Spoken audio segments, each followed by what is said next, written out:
প্রিয় বন্ধুরা, পুলসিরাত এমন একটি সেতু যা জাহান্নামের উপরে স্থাপিত হবে এবং প্রত্যেক মানুষকে মৃত্যুর পর কিয়ামতের দিন এই সেতুর উপর দিয়ে পার হতে হবে। ইনশাআল্লাহ এটি আমাদেরকে জান্নাতের দিকে নিয়ে যাবে। এই গল্পে আমরা জানব পুলসিরাত কি, এটি পার হওয়ার সময় আমাদের কি কি কঠিন পরিস্থিতির সম্মুখীন হতে হবে এবং এটি অতিক্রম করার জন্য আমাদের কোন 7টি প্রশ্নের উত্তর দিতে হবে এবং এই প্রশ্নগুলোর উত্তর দিতে আমাদের কতটা সময় লাগবে। তাহলে আসুন জেনে নিই কে পুলসিরাত অতিক্রম করতে পারবে এবং কে এটি পার হতে না পেরে জাহান্নামের শাস্তির যোগ্য হবে।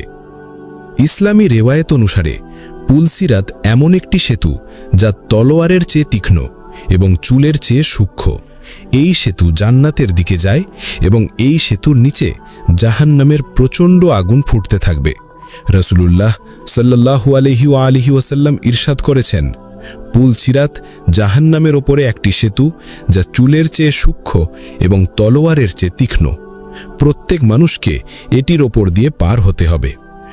মুমিনরা এটির ওপর বিদ্যুতের গতিতে পার হয়ে যাবে। কেউ কেউ ঘোড়ার গতিতে পার হবে, আর কেউ কেউ হামাগুড়ি দিয়ে পার হবে, কিন্তু মুনাফিক ও গুনাহগাররা জাহান্নামে পড়ে যাবে। আর একটি হাদিসে রাসূলুল্লাহ সাল্লাল্লাহু আলাইহি ওয়াসাল্লাম ইরশাদ করেছেন, পুলসিরাত 3000 বছরের পথ, 1000 বছর উপরে ওঠার পথ, 1000 বছর সমতল পথ এবং 1000 বছর নিচে নামার পথ, যেখানে ভয়ঙ্কর জন্তুও থাকবে। প্রত্যেকে তার আমলের ভিত্তিতে এই সেতু পার হবে।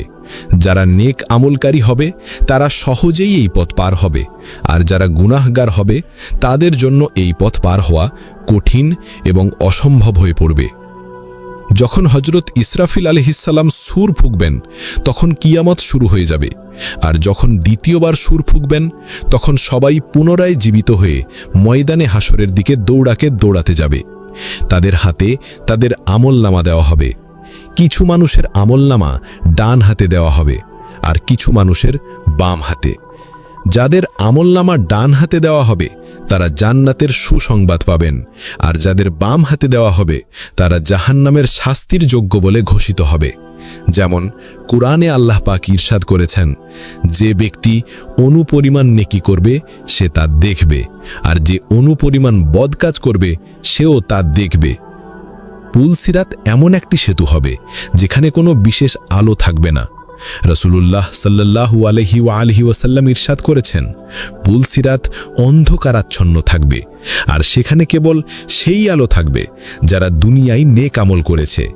এই নেক আমল তাদের জন্য নূর হয়ে আসবে এবং তাদের জন্য আলো দেবে।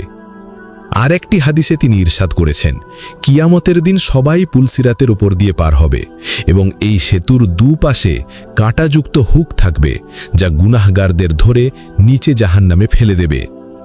প্রিয় বন্ধুরা, পুলসিরাত পার হওয়ার সময় ফেরেশতারা মানুষের নেক আমল ও বদ আমলের ভিত্তিতে 7টি প্রশ্ন করবে। যে ব্যক্তি এই 7টি প্রশ্নের উত্তর দিতে পারবে সে সহজেই এই সেতু পার হয়ে যাবে।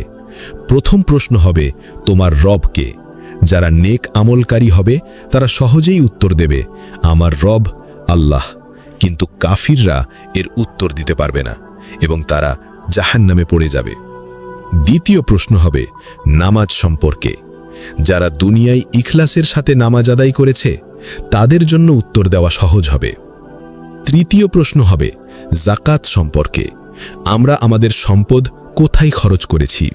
আল্লাহর হুকুম অনুযায়ী আমরা কি গরিব ও অভাবীদের যাকাত দিয়েছি? আমরা কিভাবে আমাদের সম্পদ উপার্জন করেছি?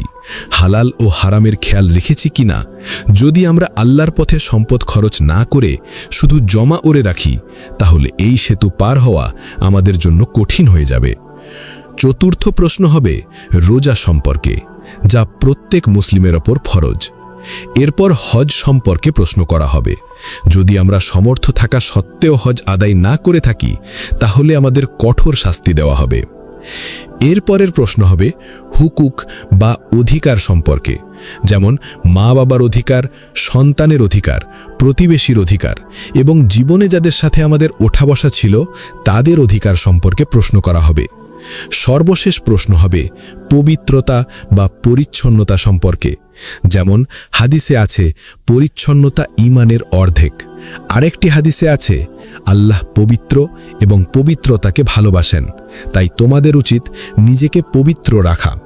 অর্থাৎ আল্লাহ পরিচ্ছন্নতাকে ঈমানের একটি গুরুত্বপূর্ণ অংশ বানিয়েছেন। যে মানুষ বাহ্যিক ও অভ্যন্তরীণ উভয়ভাবে পবিত্র থাকে, আল্লাহ তার প্রতি সন্তুষ্ট হন।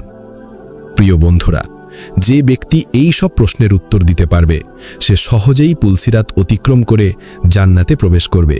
আর যে এই প্রশ্নগুলোর উত্তর দিতে ব্যর্থ হবে, সে জাহান্নামে পড়ে যাবে। রব্বুল আলামিনের কাছে দোয়া করো, আল্লাহ আমাদের নেক আমল করার তৌফিক দান করুন এবং কিয়ামতের দিন এই সেতু সহজে অতিক্রম করার সুযোগ দিন।